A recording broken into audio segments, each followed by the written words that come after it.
रिश्ता क्या ला इलाहा इल्लल्लाह। সবাই দুই হাত তুলে বলেন তেরা মেরা রিশতা क्या লা ইলাহা ইল্লাল্লাহ। আরে জুড়ে বলেন না রে ভাই, তেরা মেরা রিশতা क्या লা ইলাহা ইল্লাল্লাহ। তেরা মেরা রিশতা क्या লা ইলাহা ইল্লাল্লাহ। ওই যে ভাই ড্রোন উড়াচ্ছেন ওটা বেশি উড়ানোর দরকার নেই, মানুষ ওটার দিকে তাকাই থাকে। হ্যাঁ, আপনি শেষের দিকে যখন আমার আলোচনা শেষের দিকে যাবে তখন একবার পুরোটা নিয়ে নেবেন বাস। এটা যেহেতু জনসভা না, ড্রোন শট বেশি নেওয়ার দরকার নাই। আমাদেরকে সারা দেশের মানুষ এমনিই চিনে, ড্রোন ভিডিও লাগবে না, সমস্যা নেই। আপনার ড্রোনটা নামাই ফেলেন, আলোচনায় ডিস্টার্ব করেন না। হ্যাঁ, রাসূল করিম সাল্লাল্লাহু আলাইহি ওয়াসাল্লামের সিরাতুন নবী সাল্লাল্লাহু আলাইহি ওয়াসাল্লামের মাহফিল। আজকে খুব তিতা কিছু কথা বলবো আপনাদের, সহ্য করতে পারবেন তো ইনশাআল্লাহ? না খেলে মানুষ কথা বলে না, সহ্য করতে পারবেন তো ইনশাআল্লাহ? শুনেন, আজকে আমাদের সমস্যা কি? আমরা ওয়াজ শুনতে চাই আসমানের উপরে, মাটির নিচে। আরে ভাই, আপনার আসমানের উপর ঠিক হবে, আপনার জমিনের নিচ ঠিক হবে যদি দুনিয়া ঠিক থাকে। আপনার দুনিয়া ঠিক নাই, বিশ্বাস ঠিক নাই, আমল ঠিক নাই, চেতনা ঠিক নাই, রাজনীতি ঠিক নাই, আদর্শ ঠিক নাই, আপনি জান্নাতে যেতে চান এত সহজ মনে করেন না? ফাইজলামের তো একটা সীমা থাকা দরকার। কথা ভালো করে বুঝবেন। আমরা বিশ্বাস করি আমাদের আকীদার একটা গুরুত্বপূর্ণ পাঠ হলো আমাদের রবকে। আল্লাহ। জোরে বলেন না আমাদের রবকে। আল্লাহ। জোরে বলেন না আমাদের রবকে। আল্লাহ। দেখেন কোরআনুল কারীমের জায়গায় জায়গায় আল্লাহ তাআলা নিজে তার পরিচয় মানুষের কাছে তুলে ধরেছেন। ইসলামের প্রথম ওয়াহি ছিল ইকরা বিসমি রাব্বিক, পড়েন আপনার রবের নামে। রবের পরিচয় কি? আল্লাহ তাআলা পরে নিজের পরিচয় দিচ্ছেন। রবের পরিচয় আল্লাযী খালাক, যিনি সৃষ্টি করেছেন। এজন্য যিনি সৃষ্টি করতে পারেন, যিনি রিজিক দিতে পারেন, যিনি মৃত্যু দিতে পারেন, যিনি মৃত্যুর পর আবার পুনরায় সৃষ্টি করতে পারেন, তার নাম রব। তার নাম কি? আমাদেরকে সৃষ্টি করেছেন কে? আমাদেরকে রিজিক দেন কে? আমাদেরকে মৃত্যু দিবেন কে? আমাদেরকে মৃত্যুর পর আবার পুনরায় সৃষ্টি করবেন কে? আপনি কোরআনুল কারীম যদি পাঠ করেন দেখবেন আল্লাহ তাআলা কোরআনুল কারীমের জায়গায় জায়গায় নিজে তার পরিচয় তুলে ধরেছেন। আল্লাহ তাআলা নিজে তার পরিচয় তুলে ধরতে গিয়ে বলেছেন আল্লাহুল্লাযী খালাকাকুম, আল্লাহর 1 নম্বর পরিচয় সৃষ্টি করেছেন। আল্লাহর 2 নম্বর পরিচয় সুম্মা রাযাকাকুম, আল্লাহ রিজিক দিয়েছেন। আল্লাহর 3 নম্বর পরিচয় সুম্মা ইউমীতুকুম, আল্লাহ মৃত্যু দিবেন। আল্লাহর 4 নম্বর পরিচয় সুম্মা ইউহয়ীকুম, মৃত্যুর পরে আবার তোমাদেরকে সৃষ্টি করবেন আল্লাহ। এরপর যারা মূর্তিকে রব মানে, এরপর যারা তারকাকে রব মানে, এরপর যারা সূর্যকে রব মানে, এরপর যারা পাথরকে রব মানে, এরপর যারা আগুনকে রব মানে, এরপর যারা নেতাকে রব মানে, এরপর যারা নেত্রীকে রব মানে, আল্লাহ তাআলা তাদেরকে উদ্দেশ্য করে বলেছেন হাল মিন শুরাকাইকুম মান ইয়াফআলু যালিকা মিন, এই তোমরা যারা তারকার ইবাদত করো তারা সৃষ্টিও করতে পারবে না, তোমরা যারা মূর্তিকে রব মানো তারা সৃষ্টিও করতে পারবে না, রিজিক দিতেও পারবে না, মৃত্যুও দিতে পারবে না, মৃত্যুর পর আবার পুনরায় সৃষ্টিও করতে পারবে না। তাহলে তোমরা যাদেরকে রব মানো তারা 4টা বিষয়ের কোনোটাই করতে পারবে না। এই 4টা বিষয়ের 4টাই একমাত্র করতে পারেন কে? আল্লাহ। এই 4টা বিষয় একমাত্র করতে পারেন কে? আল্লাহ। এজন্য আমরা বলি আমাদের রব কে? আল্লাহ। দেখেন, আল্লাহকে মানলেই রব মানা হয় না। খুব মনোযোগ দিয়ে কথা বুঝবেন। আল্লাহকে আমরাও মানি, আল্লাহকে ইহুদিরাও মানে, আল্লাহকে খ্রিস্টানরাও মানে, আল্লাহকে ক্ষেত্র বিশেষে হিন্দুরাও মানে, কিন্তু তাদের মানা আর আমাদের মানার পার্থক্য আছে না নাই? আছে। ইহুদিরা বলে আল্লাহ ঠিক আছে, তবে আল্লাহ একজন না, আল্লাহ 2 জন। এজন্য তারা হলো দ্বিত্ববাদে বিশ্বাসী। অর্থাৎ গাছ থেকে গাছ হয়, মাছ থেকে মাছ হয়, কাঁঠাল থেকে কাঁঠাল হয়, গরু থেকে গরু হয়, ছাগল থেকে ছাগল হয়, মানুষ থেকে মানুষ হয়। তো ইহুদিরা বলে আল্লাহ আল্লাহর ছেলে উজায়ের, আল্লাহর পাঠ। তারা আল্লাহর জন্য পাঠ সাব্যস্ত করেছে। ইহুদিরা হলো দ্বিত্ববাদে বিশ্বাসী, খ্রিস্টানরা হলো তৃত্ববাদে বিশ্বাসী। আল্লাহ কোরআনে বলেছেন লাকাদ কাফারাল্লাযীনা ক্বালু ইন্নাল্লাহা সালিসু সালাসা, যারা তৃত্ববাদে বিশ্বাসী তারা কাফের। খ্রিস্টানরা বলে আল্লাহ, আল্লাহর স্ত্রী মারিয়াম, আল্লাহর ছেলে ঈসা, এই 3 পার্ট নিয়ে আল্লাহ, এটা হলো তৃত্ববাদী। ইহুদিরা হলো দ্বিত্ববাদী, খ্রিস্টানরা হলো তৃত্ববাদী, হিন্দুরা হলো বহুত্ববাদী। ভারতে তাদের দেবতা হলো 33 কোটি, ভারতে তাদের ক্ষুধা হলো 33 কোটি। ভারতকে বলা হয় 33 কোটি দেবতার দেশ। হিন্দুরা বহুত্ববাদী, খ্রিস্টানরা তৃত্ববাদী, ইহুদিরা দ্বিত্ববাদী। আমরা বহুত্ববাদীও না, আমরা তৃত্ববাদীও না, আমরা দ্বিত্ববাদীও না, আমরা হলাম একত্ববাদী। আমরা আকাশ বাতাস প্রকম্পিত করে বলি লা ইলাহা ইল্লাল্লাহ। বলেন আমরা আকাশ বাতাস প্রকম্পিত করে বলি লা ইলাহা ইল্লাল্লাহ, লা ইলাহা ইল্লাল্লাহ, লা ইলাহা ইল্লাল্লাহ। আমাদের আল্লাহ এক। শাহাদাত আঙ্গুল তুলে বলেন আমাদের আল্লাহ এক। জোরে বলেন আমাদের আল্লাহ এক। আমাদের আল্লাহ এক। আমাদের জাতীয় স্লোগান হলো লা ইলাহা ইল্লাল্লাহ, লা ইলাহা ইল্লাল্লাহ। আল্লাহ পবিত্র কোরআনে বলেছেন ওয়া মা আরসালনা মিন ক্বাবলিকা মির রাসূলিন ইল্লা নূহি ইলাইহি আন্নাহু লা ইলাহা ইল্লা আনা ফাবুদুন। আরে শোনো, আল্লাহ দুনিয়াতে যত নবী রাসূল পাঠিয়েছেন, কোন নবী ধর্মনিরপেক্ষতার স্লোগান শিখায় নাই, কোন নবী বাঙালি জাতীয়তাবাদের স্লোগান শিখায় নাই, কোন নবী গণতন্ত্রের স্লোগান শিখায় নাই, কোন নবী সমাজতন্ত্রের স্লোগান শিখায় নাই। আল্লাহ দুনিয়াতে যত নবী পাঠিয়েছেন, আল্লাহ দুনিয়াতে যত রাসূল পাঠিয়েছেন, আমাদেরকে এক স্লোগান শিখিয়েছেন। সেই স্লোগান হলো লা ইলাহা ইল্লাল্লাহ, আল্লাহু আকবার। সেই স্লোগান হলো কি লা ইলাহা ইল্লাল্লাহ। আমাদের নবী দুনিয়াতে এসে প্রথম কি বলেছেন? ইয়া আইয়ুহান নাস কুলু লা ইলাহা ইল্লাল্লাহ। আজকে আপনি ভারতের, আজকে আপনি ধর্মনিরপেক্ষতার স্লোগান দেন, আজকে আপনি সমাজতন্ত্রের স্লোগান দেন, আজকে আপনি মানুষের তন্ত্রমন্ত্রের স্লোগান দেন। স্পষ্ট ভাষায় বলি, কোন স্লোগান তোমাকে দুনিয়া আখিরাতে মুক্তি দিতে পারবে না। দুনিয়া আখিরাতে মুক্তি দিতে পারে স্লোগান একটা, লা ইলাহা ইল্লাল্লাহ। বলে না, দুনিয়া আখিরাতে স্লোগান মুক্তি দিতে পারে একটা, সেটা হলো কি লা ইলাহা ইল্লাল্লাহ। ইনশাআল্লাহ বাংলাদেশে আমাদের মিশন হলো লা ইলাহা ইল্লাল্লাহর স্লোগান শুধু খানকায় থাকবে না, লা ইলাহা ইল্লাল্লাহর স্লোগান শুধু মসজিদে থাকবে না, লা ইলাহা ইল্লাল্লাহর স্লোগান শুধু হালকায় জিকিরে থাকবে না। ইনশাআল্লাহ লা ইলাহা ইল্লাল্লাহর স্লোগানকে সংসদে বিজয় করার জন্য প্রস্তুত আছেন না? না।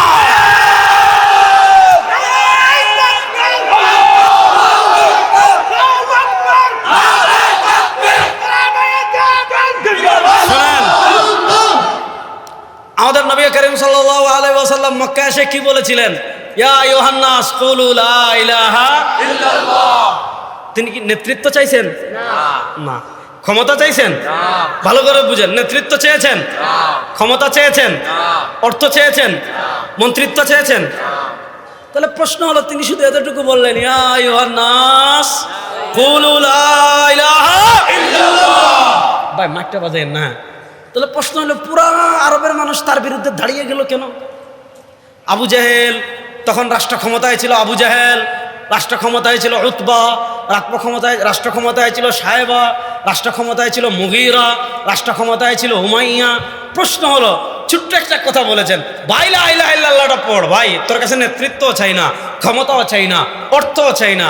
প্রশ্ন হলো, পুরা আরবের রাষ্ট্র ক্ষমতা তার বিরুদ্ধে দাঁড়িয়ে গেল কেন? কারণ বেঈমান মুশরিক নাস্তিকরা জানে, যেখানে লা ইলাহা ইল্লাল্লাহ বিজয়ী হয়ে যাবে সেখানে তাগুতের শাসন চলবে না, সেখানে কোনো মানুষের আইন চলবে না, সেখানে কোনো তন্ত্রমন্ত্র চলবে না। যেখানে লা ইলাহা ইল্লাল্লাহ বিজয়ী হয়ে যাবে সেখানে শাসন ক্ষমতা চলবে একমাত্র কার আইনে? এজন্য যখন বাংলাদেশে আপনি খানকায় বসে লা ইলাহা ইল্লাল্লাহ জিকির করেন, আপনাকে মিষ্টি দিবে, আপনাকে জিলাপি দিবে, আপনাকে হাদিয়া দিবে। আপনি কারো বাপ মারা গিয়েছে, আপনি তার কবরে গিয়ে বলবেন লা ইলাহা ইল্লাল্লাহ, আপনাকে বাসায় নিয়ে দুপুরে ভাত খাওয়াবে, পকেটে 500 টাকার নোট থাকলে 500 টাকা দিবে। কিন্তু আপনি রাজপথে দাঁড়িয়ে বলেন ধর্ম নিরপেক্ষতার স্লোগান দেব না, ন্যাশনালিজমের স্লোগান দেব না। আপনি রাজপথে দাঁড়িয়ে যখন বলবেন তেরা মেরা রিশতা ক্যা, লা ইলাহা ইল্লাল্লাহ, সবাই দুই হাত তুলে বলেন তেরা মেরা রিশতা ক্যা, লা ইলাহা ইল্লাল্লাহ। আরে জুড়ে বলেন না রে ভাই, তেরা মেরা রিশতা ক্যা, লা ইলাহা ইল্লাল্লাহ, তেরা মেরা রিশতা ক্যা, লা ইলাহা ইল্লাল্লাহ। আপনি যখন এই লা ইলাহা ইল্লাল্লাহ খানকা থেকে রাজপথে নেবেন, বলবে এই যে জঙ্গি আইছে, তখন বলবে এই যে রাজাকার আসছে, তখন বলবে এই যে মৌলবাদ আসছে। বাংলাদেশে রাজাকার খেলা আর চলবে না, বাংলাদেশে মৌলবাদ খেলা আর চলবে না। একদল আমাদেরকে মৌলবাদ বলে ভারতে পালিয়ে গিয়েছে,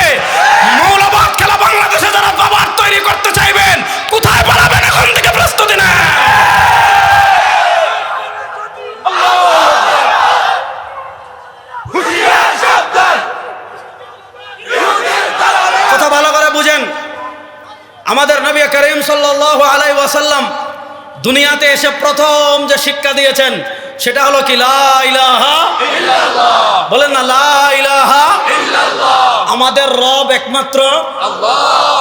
আরে আল্লাহর নাম আসতে বলেন। বলেন আজ থেকে 1 বছর আগে যদি সেনবাগ লাইলা যখন বলতেন জয় বাংলা, মানুষ বলতো না, ওই সাতার বেয়ে থেকে শোনা যাইতো। ঠিক না ওটি? আল্লাহর আসতে বলেন আমাদের রব একমাত্র আল্লাহ। সবাই শাহাদাত আঙ্গুল আসমানের দিকে তুলে বলেন আমাদের রব একমাত্র, আমাদের রব একমাত্র আল্লাহ। এবার প্রশ্ন করলাম, আল্লাহকে কেউ দেখেছেন? দুনিয়ার চোখ দিয়ে দেখা সম্ভব? লা তুদরিকুল আবসার। হযরত মুসা আলাইহিস সালাতু ওয়াস সালাম আল্লাহকে দেখতে চেয়েছিলেন। আল্লাহ বলে লাং তারানি, না মুসা তুমি আমাকে দেখতে পারবে না। মুসা আলাইহিস সালামের অন্তর আল্লাহর ইশকে ভরে গিয়েছে, বলেন আল্লাহ না একবার দেখতে চাই। আল্লাহ বলেন ঠিক আছে, ওই যে তুর পাহাড়ের দিকে থাকা, ফাইনিস্তাকাররা মাকানাহু ফাসাওফা তারানি। তুর পাহাড়ের দিকে তাকানোর পর তুর পাহাড় যদি আপন জায়গায় স্থির থাকে তাহলে তুমি আমাকে দেখতে পারবা। হযরত মুসা আলাইহিস সালাম তুর পাহাড়ের দিকে তাকিয়েছেন, আল্লাহ তার অসংখ্য নূরের পর্দা থেকে একটা পর্দা সরিয়েছেন, পুরা তুর পাহাড়ে আগুন ধরে গিয়েছে। ওয়াখাররা মুসা সাইকা, হযরত মুসা আলাইহিস সালাম বেহুশ হয়ে মাটিতে পড়ে গিয়েছেন। দুনিয়ার চর্মচক্ষু দিয়ে আপনি আল্লাহকে দেখেছেন? না, বড় আস্তে বললেন। ইনশাআল্লাহ আমরা জান্নাতে একসাথে আল্লাহকে দেখবো ইনশাআল্লাহ। ইন্নাকুম সাতারাউনা রাব্বাকুম কামা তারাউনাল কমারা ফি লাইলাতিল বদর। পূর্ণিমার রাতে সারা দুনিয়ার মানুষ যেমন একসাথে চাঁদ দেখতে পারে, জান্নাতে সব মুমিনগণ একসাথে আল্লাহকে দেখবে ইনশাআল্লাহ। জান্নাতে আল্লাহকে দেখতে চান তো ইনশাআল্লাহ? জান্নাতে যেতে চান তো ইনশাআল্লাহ? এখন জান্নাতে যেতে হলে আল্লাহ যে আদর্শ দিয়েছেন, আল্লাহ যে ইসলাম দিয়েছেন, সেই ইসলামকে বাংলাদেশে বিজয় করার জন্য প্রস্তুত আছেন তো সবাই ইনশাআল্লাহ? আল্লাহকে 2 চোখ দিয়ে দেখেছেন? আল্লাহর কথা শুনেছেন? আল্লাহর কথা শুনছেন আপনি না?